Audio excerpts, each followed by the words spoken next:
Hello everybody, and welcome to your solar eclipse video for the solar eclipse in Shatabhishak Nakshatra, which takes place on the 26th of February at about 2 minutes before 3 p.m. UK time. That's 2:58 p.m. UK time. If you'd like to know what time the solar eclipse is going to reach its exactitude in your particular time zone, you can look that up online and just make the adjustment. The eclipse will likely start in terms of its visibility, in terms of the first place that it's visible at about 10 minutes past noon, and will continue to last to the last place that it's visible, where it will be going on until 1735. So that's globally, so to speak, and it will reach its exactitude, there we go, we got the word out, at about 2:58 p.m. It will be visible across Southwest Africa, much of South America, the Southern Pacific, Southern Atlantic, and the Indian Ocean. And this is what's called an annular eclipse, and it'll appear like a ring of fire around a black disk. Now, what exactly happens with eclipses? This is important in terms of understanding the eclipse in general. What happens is you have the Earth, the moon, and the sun, with the solar eclipse, that is, because it happens on a new moon. You have the Earth, the moon, and the sun all lining up in close proximity to one of the nodes, creating an eclipse. With solar eclipses, what happens is the moon is actually casting a shadow on the sun. Now, there's some important symbolism that's reflected in that, because the sun relates to the Atman, or the soul of everything, whereas the moon can most easily be understood as relating to manas, our sensory mind, that which affects our consciousness, how we perceive things, how we react to things. So at times when there is a solar eclipse, our consciousness, our perspective, the way that we react to things is eclipsing our Atman, or our soul. So we're not able to tune into our soul quite as clearly as we might like to. And at such times, quite often, the manas, or the sensory mind, will pick up things that are not, for lack of a better way to put it, so true, so to speak, right? So let's talk a little bit about Shatabhishak Nakshatra. Because obviously that's going to have some importance in terms of determining this eclipse. Just to give you a general idea of what's going on, you're likely going to find with this particular eclipse that there is some mission that you feel that you have to fulfill. Perhaps this mission relates to something that happened in the past that is resurfacing again, right? And you're feeling this need to fulfill a particular mission. Only it's something you might not really want to get that deeply involved with, but you feel a necessity to do so. And we're going to go more into depth with that. Obviously, that will happen in each person's life in a particular area. If you would like to know a little bit more about where it might be impacting your life, you can please feel free to schedule an astrological consultation with me through one of the links that should appear below. If you've closed down the link is also further down the page. Okay, so let's talk about Shatabhishak Nakshatra. Shatabhishak Nakshatra has this tendency to make things feel exceptionally confusing. It brings a lot of disorder and chaos into our life. Why? Is it to play some cruel joke on us? Well, no, it may feel like it at the moment when it's happening, but it's not to play some cruel joke on us. Because what happens when we go through these experiences is a learning process begins to unfold. We begin to see things in a light that is greater than we might have seen it previously. But if we hadn't gone through the actual experience, we wouldn't have had as deep of a learning experience. Why? Because we can have all sorts of objective information filling our head. But until we've had a subjective experience of something, that knowledge doesn't become wisdom. Okay? And it's interesting because if you remember a couple of weeks ago with the lunar eclipse was taking place in Magha Nakshatra. And if you remember, Magha Nakshatra is associated with the Pitris, or the ancestral deities, who guide humanity in a specific way, but they don't like to get too deeply involved in what's happening. So they'll guide, but they'll do it in subtle ways, because they want us to figure things out for ourselves, because it strengthens the will. When the will is strengthened in a positive sense, then the spiritual journey can begin to deepen even more, I should say. And so with Shatabhishak Nakshatra, it's kind of a fulfillment of what is actually going on, or that's the process that started during Magha Nakshatra with this particular eclipse, whereas an experience comes on for each of us in a particular area of our life. And because we weren't quite picking up on the subtle hints that were being dropped to us, we have to go through an experience so that we can understand those subtle hints a little more deeply. Or maybe we did pick up on the subtle hints, but we just need to deepen the lesson a little bit more. Now, here's some really interesting information. And if you keep your eye on the world at large, and I don't necessarily mean through world news, but through your interactions with other people, everything that goes on in your life, you'll likely begin to see a lot of things connected with these particular processes. And I'm going to explain those processes. Shatabhishak Nakshatra is connected with three races of heavenly beings: the Manus, the Dakshas, and the Valmikis. Okay, so let's talk about each of those, and this will give you a very deep idea of what's actually going on with Shatabhishak Nakshatra. So what do the Manus do? Well, they tend to work on a higher level, more like on a heavenly level. And what they do is they organize circumstances so that physical growth is undergone. So what do I mean by physical growth? I mean the evolutionary of the human being, right? And in addition to that, the physical growth of the planet, physical growth of individuals as they grow from being children into being adults. And that says something very profound too, because we're all here as children, and we're all here to learn and hopefully become mature, although I have doubts about some of us. We won't go too deeply into that.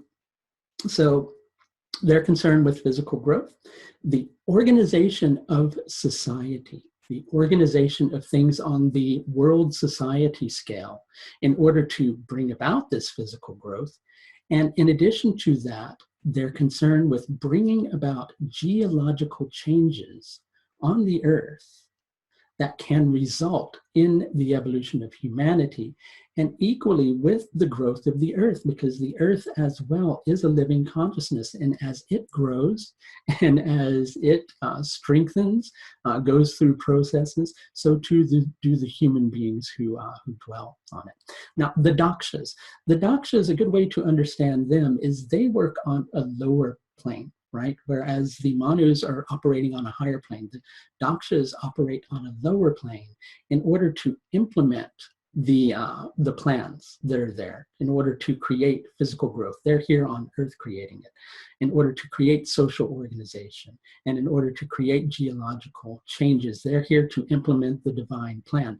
To do that, they take on they come down here to the planet, right? And because they come down here to the planet, they're sacrificing their heavenly existence in order to come here, in order to fulfill their mission. And that actually says a lot about Shatabhishak Nakshatra, because quite often with this particular nakshatra, when events are happening in it, an individual will feel as if there's some purpose that they have to fulfill, but they don't necessarily get any pleasure from fulfilling that purpose.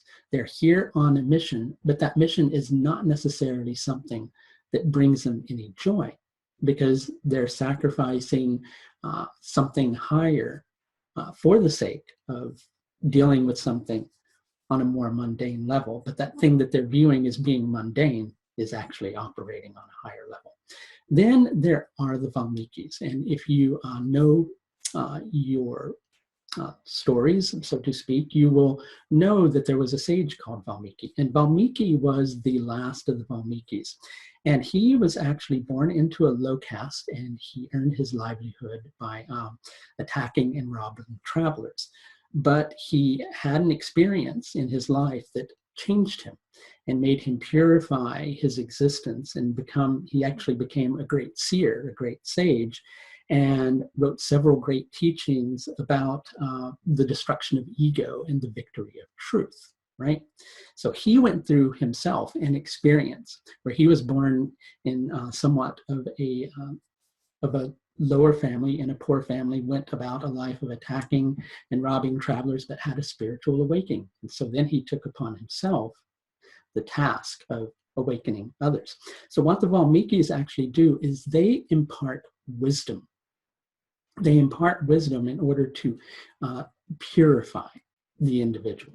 First, they purify themselves, then they purify others through their presence here on the planet. So you have, in a nice little nutshell, the entirety of Shatabhishak nakshatra, which, kind of what happens with this particular nakshatra is certain things happen in your life, and you go through these deep experiences, and you go through a process of purification so that you learn how to change something that's out of sync with your life. Now, with this particular solar eclipse, it's going to happen in close proximity to Mercury, because Mercury is in Shatabhishak nakshatra too.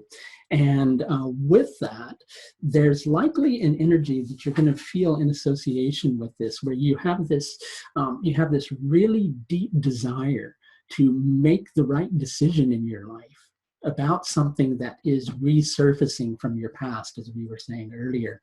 And as you're examining and re-examining this situation which is resurfaced in your life, you're going, you know what, this time I really want to get this right, so I don't have to go through all these annoying, crappy experiences again, right?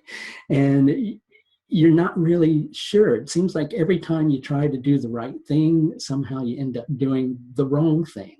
And it ends up feeling really confusing for you. At the same time, we've got an alignment that's going on at the time of this particular eclipse between Mars and Jupiter, with Mars in Ashwini nakshatra and Jupiter across from it in Chitra nakshatra. And Ashwini nakshatra is another dharma-driven nakshatra, and it has this desire to quickly solve situations with which it's dealing with. And Jupiter being in Chitra, Chitra is very much concerned with doing something great, has a desire to attain merit for its work. So it wants to follow the guidance of its heart.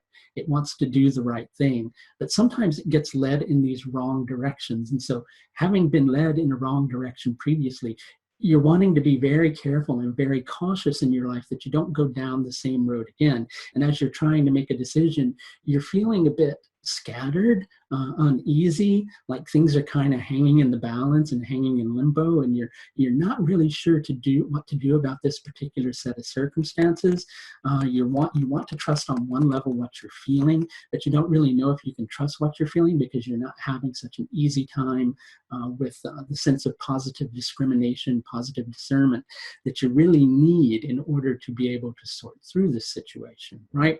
Now, eclipse seasons, they can be very confusing, but they're going to bring about some radical changes for your life for the next 6 months until we have the next set of eclipses. So with this, if you don't sort it all in one day, you may feel like you have to sort it all in one day, whatever problem this is, whatever area of your life it is. And of course, that's going to relate to where the eclipse falls in your chart and where the rest of these aspects are happening. You may feel as if you need quick resolution on this matter, like things cannot wait, right? You may not have it all in one day, right? But if you keep your heart in the right place, your heart is ultimately going to guide your head in the right direction. You may find yourself in a position where it's going to take a couple of weeks for that process to really sort through. But if you're patient in the process, it is going to sort through. You'll get a clearer idea as the clouds and the fog begin to clear and the understanding begins to deepen. But just trust that this experience that's happening, even though It may feel horrible. Who knows? It may feel wonderful to some of you. You're going to look back on it in the past, and on one level, you're going to be glad that it happened, because it's going to bring about the necessary changes in a particular area of your life where you have not been, you've been incomplete in your development of a particular point. And you had to go through it so you could attain a certain level of clarity. So again, the key words here are, what mission is it that you feel that you're on, right? Something is happening, and you're going through a set of events, some difficulties that are making you feel confused. You feel like you have to have an immediate answer, but you don't necessarily have an immediate answer. And the answers you can come up with, you don't really feel like you can trust, right? But if you go through the process, allow things to become clearer over time, they will slowly become clearer over time. And you may not necessarily feel absolutely wonderful about the path that opens up for you, but you will recognize that it's a very necessary path, and it is a path that you will apply great devotion to. Now, if you would like to know a little bit more about how this particular eclipse might affect you personally, just to remind you that I do offer a vast range of astrological services, and these are available through the link you should see below in the video. If you've closed that link down, please feel free to scroll further down the page. There's also a link there. That's going to do it for the look at your solar eclipse that's taking place in Shatabhishak Nakshatra on the 26th of February 2017.